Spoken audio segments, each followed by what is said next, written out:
Earlier this week, we warned that monkeypox was going to be declared a global crisis, and then that happened. The World Health Organization has declared that monkeypox is now a public health emergency of international concern. They're calling that PHEIC. Fake. This is what I'm going to call it. That's the acronym? Well, it's PHEIC. Yeah. I'm going to call it fake. It's a fake, okay? Because that's how I'm pronouncing that word. That's great. That acronym. You decide if you want to call it PHEIC. I'm going to call it fake. You see what I'm doing there? Okay, so now they're calling it mpox, though, because I guess that's a negative association with African gay men, the word monkey.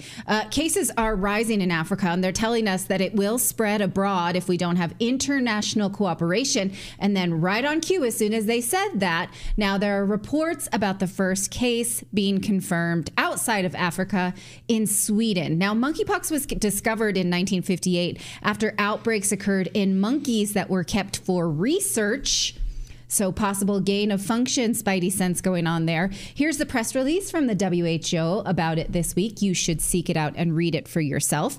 Okay, but how can we get monkeypox? Well, they're not actually being straight with us about that. Again, from this announcement this week, they say that it comes mainly through sexual networks, but also there are different modes of transmission and different levels of risk.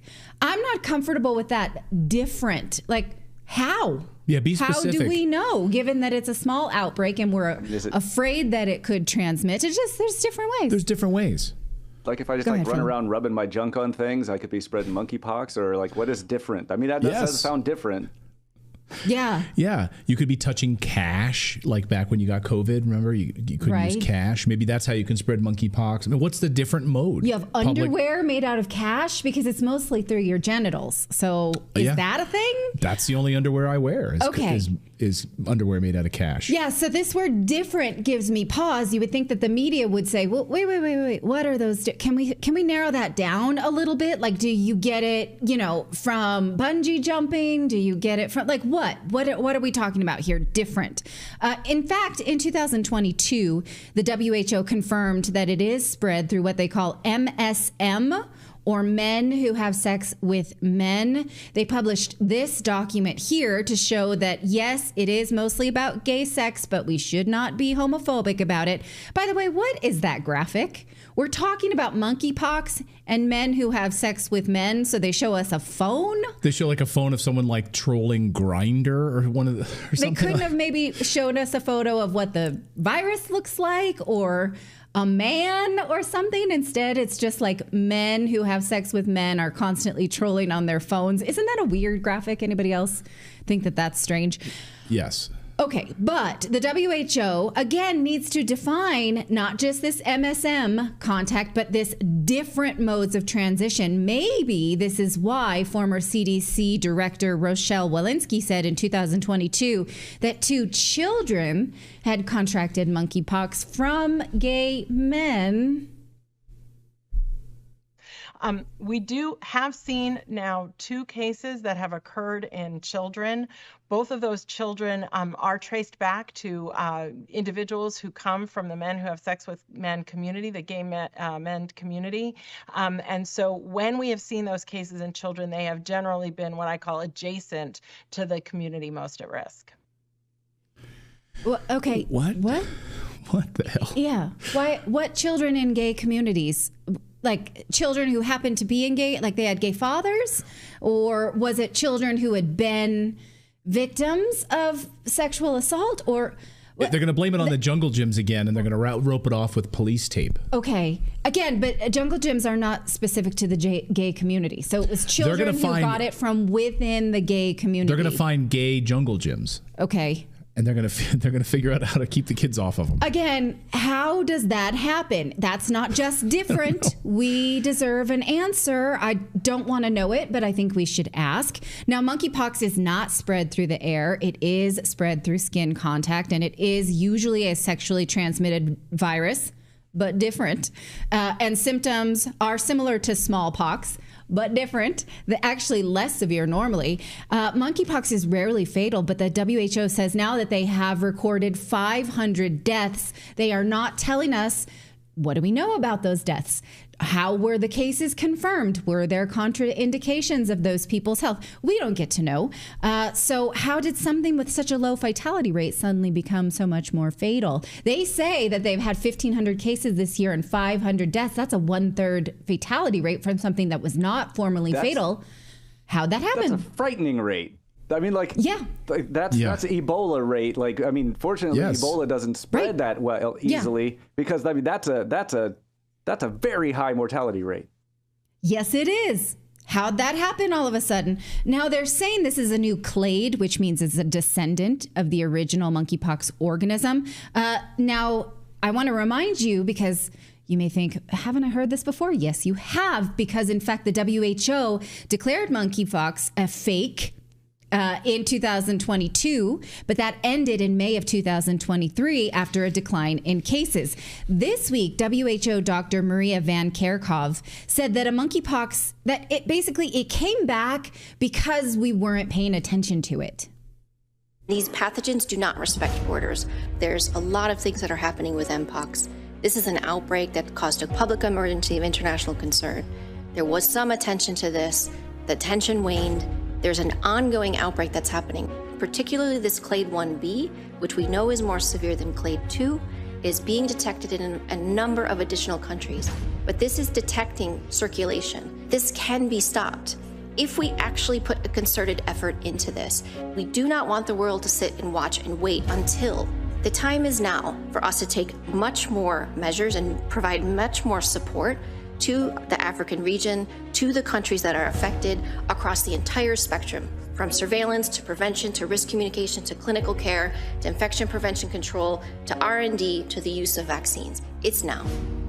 It's now. I was wondering if she was going to get to vaccines. So surveillance, we need to watch all of you. Biometric scanners. Glad you caught that. We need vaccines right now. We need to roll these things out right now. Yeah, and she thinks that viruses spread when we turn our back to them. That's what happens. We just weren't paying attention, like a kid with a crayon.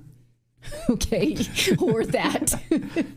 Yeah, like when your kids are quiet in the living room. Yeah, then something's wrong, right? Then they're drawing on the walls with crayons. That's what viruses do. Yeah, apparently. When you hear your children, they're quiet in the other room, you know you got Sharpie on the walls. The Sharpie on the wall. Yes. Just like monkeypox. You guys like covered this over a year ago of the, like, this is what they're looking for, is to anything that they can pull the trigger on the entire process. They don't want to wait for this to get into anything. They don't know that it's going to be anything, but they still want to run the entire process, the full gamut of what they got, and that's what they've just been waiting. I mean, I'm watching her say this, and I'm like, how can you say this in good conscience, knowing that we don't have all the answers yet to how it's differently transmitted? Why is it suddenly more fatal? What do we know about these fatalities? Like, how can you get up there and say this to the world? The only answer that I could give her is that her eyebrows are so strange that maybe she's a bot. I'm very distracted by her eyebrows. It's akin to, like, I was gonna say, like, it's akin to, like, if I hear a bump on my porch, and, like, my reaction is, like, I immediately call the police, start blasting through the door with a shotgun, flip on my floodlights, like, unplug my internet, and just, like, everything I can possibly do in case there is an intruder or whatever. And it's like, but you don't know what that bump was.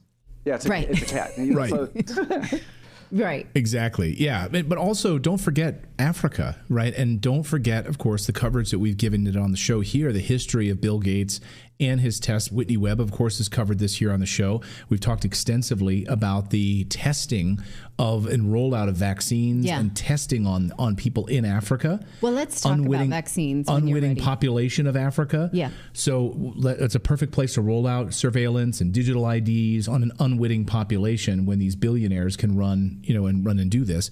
Jeffrey Epstein, specifically in Africa, working in coordination with Bill Gates in Africa. So don't forget about Africa in that way. Oh, no, we're not going to. And in fact, this same doctor told us just last week, we played you a clip of her saying that COVID vaccines should be taken every 12 months, is what she said, because COVID cases are increasing. She did not say that there were more hospitalizations or death or severe COVID, just that we need to be taking the vaccines full stop. Well, in fact, there is a vaccine for monkeypox. It was not developed for this current strain, but the WHO now is calling for rapid development of a new one to be submitted for what they're calling emergency evaluation. So they want a quick vaccine. They want it to be fast-tracked. Does that sound familiar? And in fact, in 2022, when the WHO first declared the monkeypox emergency, we reported this study from 2017, and people were, in fact, being stopped from sharing it, that showed that resveratrol can block the replication of many pox diseases. Do you remember that? Wait, so when we covered the fact that resveratrol, which many people always talk about, red wine has it or whatever, right. Whatever, that's another Trojan horse. But yes, that resveratrol could stop the spread of it. So you're saying that when we did that story, people weren't able to share the story and it was being blocked on social media? In 2022, people were being punished for sharing that story on Twitter and Facebook. But why? It still exists. The data is still there showing that resveratrol can stop certain pox. Isn't that interesting? It's just like, when we found out we knew, and Dr. McCullough on our show and others talking about ivermectin, the benefits of zinc, right? Vitamin D and ivermectin, stuff that people can't make billions of dollars off of, right? Now, we should not be giving people license because, yes, resveratrol is found in red wine. No, you can't go on a gay sex bender and drink red wine and think you're going to be okay because red wine is not a curative and it's not found in high enough quantities. No matter what CNN tells you, alcohol is not beneficial for your health. So don't do that. What I want to point out here is that there is data that shows that there's a naturally occurring compound that maybe could be concentrated to stop the spread of certain pox viruses, such as monkeypox. But oddly enough, the WHO does not mention this study or any furthering of studies like this in their calls for an emergency. That's funny, right? Because they don't want any readily available treatment that they can't patent and sell. They want a brand new vaccine. Now, Russia is telling its citizens to stand down.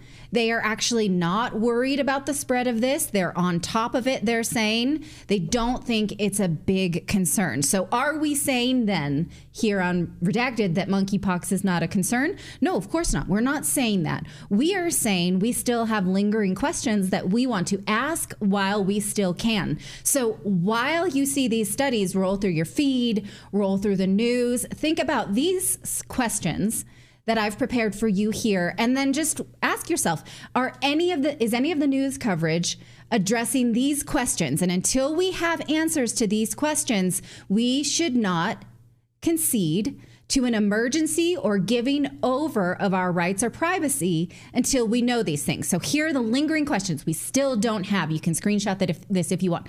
Number one, how did it mutate from one clade to a next? Number two, was it gain of function? I would like to know that. Number three, what are the different modes of transmission that the WHO talks about in their press release besides just men who have sex with men? They're just saying it's different. I would like to know specifically how they know that and what qualifies as different. Also, how is the WHO confirming these cases? Because during the COVID pandemic, we saw problem with the types of tests that were being rolled out, that those tests had a high failure rate. So what do we know about those tests? Did the 500 deaths that they're telling us about now have pre-existing conditions? Can we in fact confirm that they were caused by monkeypox, or were those deaths with monkeypox? And what of the currently available treatment, such as resveratrol? So until we get answers to those things, we do not concede to an emergency and therefore the concession of our rights for said fake emergency. Even then, even after we have those answers.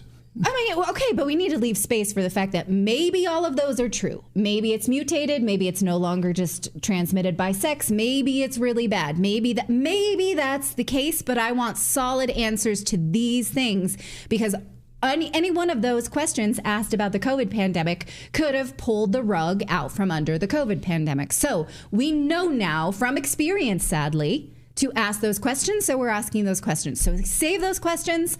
That's for you. I made that for you.